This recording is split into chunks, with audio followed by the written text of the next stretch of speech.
क्या पैसों की अहमियत एक लेवल के बाद कम हो जाती है? नहीं। क्या पैसा आपको खुशी दे सकता है? जी हाँ, बहुत ज्यादा।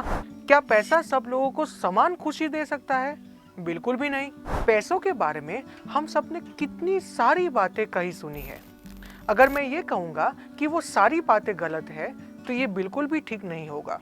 लेकिन अगर मैं कहूँ कि उसमें से बहुत सारी बातें गलत है तो शायद मैं ठीक ही कह रहा हूँ। चलिए इस वीडियो के माध्यम से हम पैसों के बारे में समझने का दौर शुरू करते हैं। कारवां तो बहुत ही लंबा चलने वाला है। हमारे चैनल का हर एक सब्सक्राइबर हमारे परिवार का हिस्सा है और हम आपको भी इस परिवार में जरूर शामिल करना चाहते हैं। आपका एक ही मिनट निकालकर इस चैनल को जल्दी से सब्सक्राइब कर लीजिए और हमारे परिवार में शामिल हो जाइए।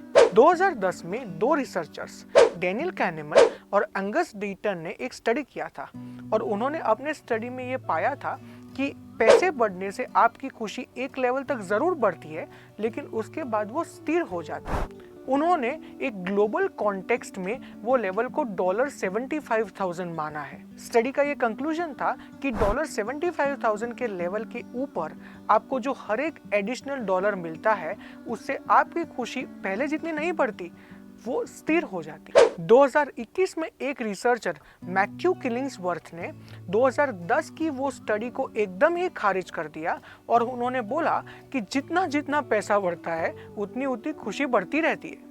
जब भी दुनिया में ऐसे कॉन्ट्रास्टिंग व्यूज प्रेजेंट होते हैं तब जनरली ऐसे रिसर्चर्स को एक साथ एक टेबल पर बिठाया जाता है और स्टडी कंडक्ट करवाई जाती है। ऐसा कुछ 2023 में भी हुआ। डेनियल kahneman और मैथ्यू किलिंग्सवर्थ को एक साथ बुलाया गया और उन्हें ये बोला गया कि आप एक साथ मनी और हैप्पीनेस के रिलेशनशिप को स्टडी कीजिए। वो स्टडी के कंक्लूजन्स चौंका देने वाले थे। इन दोनों रिसर्चर्स ने जब एक साथ रिसर्च शुरू किया तो उन्होंने पाया कि ये रिलेशनशिप बिटवीन मनी और हैप्पीनेस एक्सट्रीमली कॉम्प्लेक्स है और इसको बहुत ही क्लियरली डिटरमाइन करने के लिए उनको अपने टारगेट पॉपुलेशन को डिवाइड करना पड़ेगा। उन्होंने अपने टारगेट पॉपुलेशन को 5 ग्रुप में डिवाइड कर लिया: अनहैप्पीएस्ट, अनहैप्पी, मिडल, हैप्पी और हैप्पीएस्ट। और इन पांचों ग्रुप्स के लिए हैप्पीनेस और मनी का रिलेशनशिप बहुत ही डिफरेंट था। अगर कोई अनहैप्पीएस्ट कैटेगरी से बिलोंग करता है तो उसके पैसे बढ़ने से खुशी बहुत ही बढ़ती है लेकिन एक लेवल के बाद वो स्थिर हो जाती है। अगर दूसरे कैटेगरी की बात करें तो जो लोग जनरली अनहैप्पी रहते हैं उनके केस में इनकम और मनी बढ़ने से खुशी बढ़ती तो है लेकिन एक लेवल के बाद उसकी इंटेंसिटी कम हो जाती है। अगर हम मिडिल ग्रुप की बात करें तो उनके केस में जैसे जैसे पैसा बढ़ता है वैसे वैसे खुशी बढ़ती है।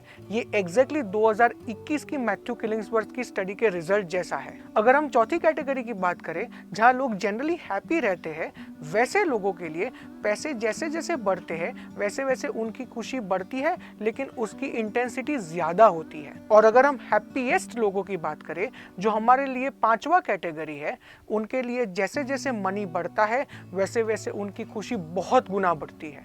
अभी आप जरूर सोच रहे होंगे कि आपने पैसों के बारे में जो जो आर्टिकल्स पढ़े थे या जो भी सेमिनार्स अटेंड किए थे उन सब में एक ही चीज सुनी थी कि पैसे एक लेवल के बाद खुशी नहीं दे सकते। तो ये व्यू सही है या फिर आज जो हमने डिस्कस किया वो व्यू सही है? चलिए इस पर चर्चा करते हैं। पहले एक हायर लेवल पे चीजें समझते हैं और फिर इंडिविजुअल लेवल पे समझने की कोशिश करते हैं। यूनाइटेड नेशंस नामक संस्था विविध विविध देशों की हैप्पीनेस को नापने के बाद एक वर्ल्ड हैप्पीनेस रिपोर्ट पब्लिश करता है। इस रिपोर्ट की निटी-ग्रिटीज में हम बिल्कुल भी नहीं जाएंगे लेकिन अगर हम एक वाइड लेंस से देखें तो 6 फैक्टर्स किसी भी कंट्री के हैप्पीनेस को कंट्रीब्यूट करते हैं। First is social support, second is income, third is health, fourth is freedom, fifth is generosity and sixth is absence of corruption. अगर आप क्लोजली ऑब्जर्व करेंगे तो ये सारे फैक्टर्स 2 पेरेंट फैक्टर्स पे डिपेंडेंट है। First is intent and second is money. एक अच्छा social support infrastructure, health systems, non corrupt systems, ये सारे पब्लिक पॉलिसी पे डिपेंडेंट है।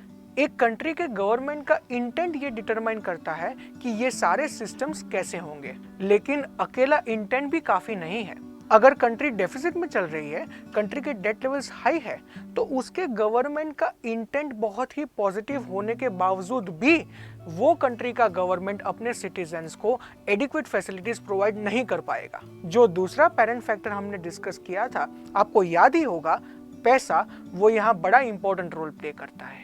अगर एक कंट्री के पास एडिक्वेट नेचुरल रिसोर्सेस है, एक अच्छा इकोसिस्टम है, एक अच्छा इकोनॉमिक सेटअप है जो सस्टेनेबल है, तो वो डेफिनेटली अपने सिटीजन्स को एक corrupt free health and educational infrastructure along with social support दे सकता है। यूनाइटेड नेशंस के वर्ल्ड हैप्पीनेस रिपोर्ट पे फिर से चले जाते हैं। आप इस इमेज को बड़े ध्यान से देखिए। अगर आप टॉप 10 कंट्रीज को हमने जो 6 फैक्टर्स डिस्कस किए थे उसमें ब्रेक डाउन करोगे तो आप ये देखेंगे कि greater than 60% weightage GDP per capita, social support, healthy life expectancy और फ्रीडम टू मेक चॉइसेस का है। ये सारी चीजें कहीं ना कहीं पैसों से कोरिलेटेड है।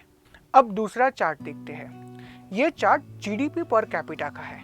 आप अगर दोनों चार्ट्स को कंपेयर करेंगे तो आप पाएंगे कि बहुत सारे ओवरलैप्स हैं। Luxembourg, Switzerland, Norway, Iceland, Denmark वगैरह वगैरह। इसका मतलब फिर से ये हुआ कि जीडीपी पर कैपिटा एक बहुत ही इंपॉर्टेंट डिटर्मिनेंट है हैप्पीनेस का।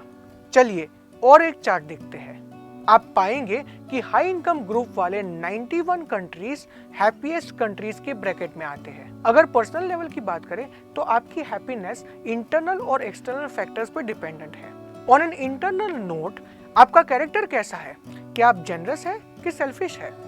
क्या आप ईमानदार है कि बेईमान है?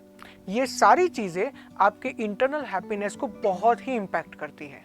अगर एक्सटर्नल लेवल की बात करें तो आपके पास कितने पैसे हैं, आप उस पैसे को यूज कैसे करते हैं, आपके अपने क्लोजेस्ट रिलेशनशिप्स कैसे हैं, ये 3 चीजें आपके हैप्पीनेस को बहुत ही इंपैक्ट करती है। तो कंक्लूजन क्या है? कंक्लूजन ये है कि आपको 3 चीजें आज से ही इंप्लीमेंट करनी है। पहला, आप अपने तौर तरीकों को इंट्रोस्पेक्ट कीजिए। अगर आप confident, positive, helpful, generous, truthful है तो आपने अपने हैप्पीनेस की सीढ़ी का पहला कदम आज ही चढ़ लिया है। दूसरा, ज्यादा पैसे कमाने के लिए एम करना बिल्कुल भी बुरी बात नहीं है। उसके लिए जी जान से मेहनत करना भी बुरी बात नहीं है, लेकिन आपको ये पता होना चाहिए कि आपको ब्रेक कहाँ लगानी है। चोरी बिल्कुल भी नहीं करनी है, हेल्थ के साथ कॉम्प्रोमाइजेस नहीं करने हैं और हद से ज्यादा रिस्क बिल्कुल भी नहीं लेना है। जैसे जैसे आपके पास पैसा आना शुरू होता है वैसे वैसे उस पैसे को कहाँ खर्च करना है और कहाँ इन्वेस्ट करना है, इसके लिए सोचना आज से ही शुरू कर देना चाहिए। हमारे चैनल पर बने रहिए, टिप्स तो आपको मिल ही जाएंगे। आशा करता हूँ कि आपको वीडियो पसंद आया होगा। वीडियो को लाइक करके हमारा उत्साह बढ़ाएं, इस चैनल को सब्सक्राइब कीजिए और इस वीडियो को अपने दोस्तों के साथ जरूर शेयर कीजिए। धन्यवाद।